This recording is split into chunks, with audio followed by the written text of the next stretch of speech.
Today on Board Game Addict, we are going to be reviewing and doing a comparison of Forbidden Sky. Stay tuned.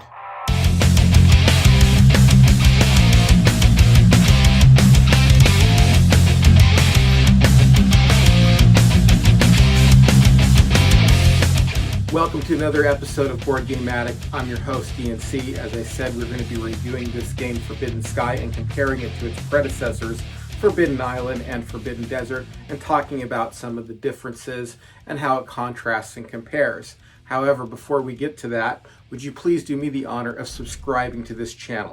It seriously means a lot to us here, and it's a small step for you, but again, it makes a big difference for us. If you want to do a couple other things, you can share this on your favorite social media. That always helps the word get out. You can share it on all those board game pages and groups that you belong to let people know about the good content that I am at least trying to attempt to produce here for everybody else out there who's a board game addict as I am.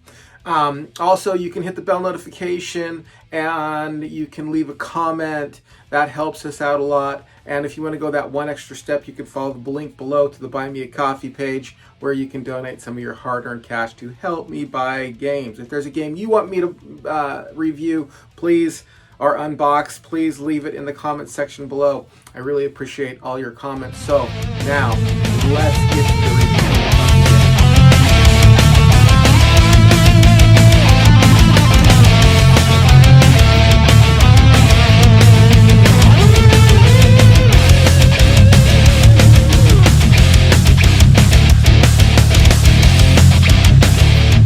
As I already mentioned, Forbidden Sky is the third in trilogy, starting with Forbidden Island, Forbidden Desert, and Forbidden Sky.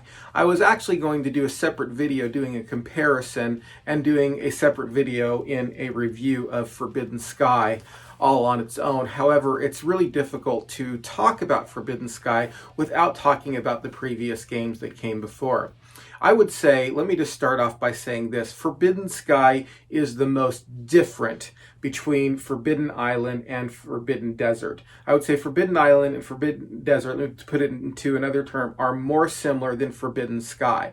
Forbidden Sky is a little bit more three-dimensional. As you know about Forbidden Sky, the idea is to build a spaceship or to find the platform so you can put your spaceship on and make these lightning bolts and connectors so that you can and be on the square so that you can be there when the spaceship takes off because you're in a hostile environment like the other two games. And I would actually say that it gets progressively more intense or more complicated. Forbidden Island is probably the simplest of the games, and I'm sure that what happened with Forbidden Desert was they just added a few more elements in there, and it's noticeable the elements that are in here that are not in here. It's a little bit more complex. However, the complexity between these two is not as drastic between the complexity of Forbidden Sky. But let me just say this, the complexity of Forbidden Sky doesn't detract from it at all. It's actually a fairly easy game to play. It's not difficult at all. But that not difficult doesn't mean that that there isn't strategy to it. It's a fun game. And as all co-op games are concerned, you always have to make sure you're playing with a group of people that you feel comfortable with, because there's a tendency to have one person kind of quarterback. Well, why don't you go here, and why don't you go there, and why don't you do this, and why don't you do that? And then you're like, okay, Mr. Bossy or Ms. Bossy, why don't we just play the game and then I'll make the final decision. And I'm sure you've had a few situations like that when you're playing this game. So that's always a tendency to happen with co-op games. But if you're in a situation where you're really getting along, and yes, maybe you're dialoguing, but the final decision on your turn is your decision, this is an actual fun game to play. Again, like I said, it's a little bit more complex because the pieces move almost a little bit more three-dimensionally. I don't know if that's the best term to put it, but a little bit more three-dimensionally. The other two games are great games. This one is noticeably, however, more complex. Like I said, this one's more complex. Forbidden Desert is more complex than this, but it's basically the same game. It just has more tiles and a little bit more ways you can kind of get in trouble. This game, however, is more ways you can get in trouble, but the complexity of it is stark. And I've said that a few times, so I'll refrain from repeating myself once again.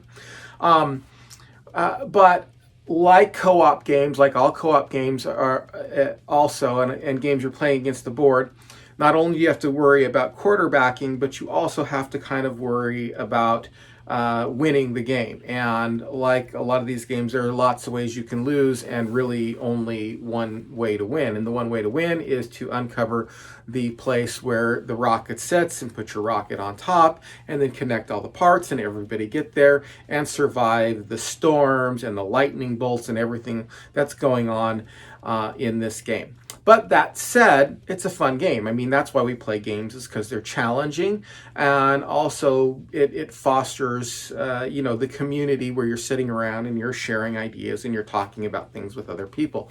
So this game actually does this really well.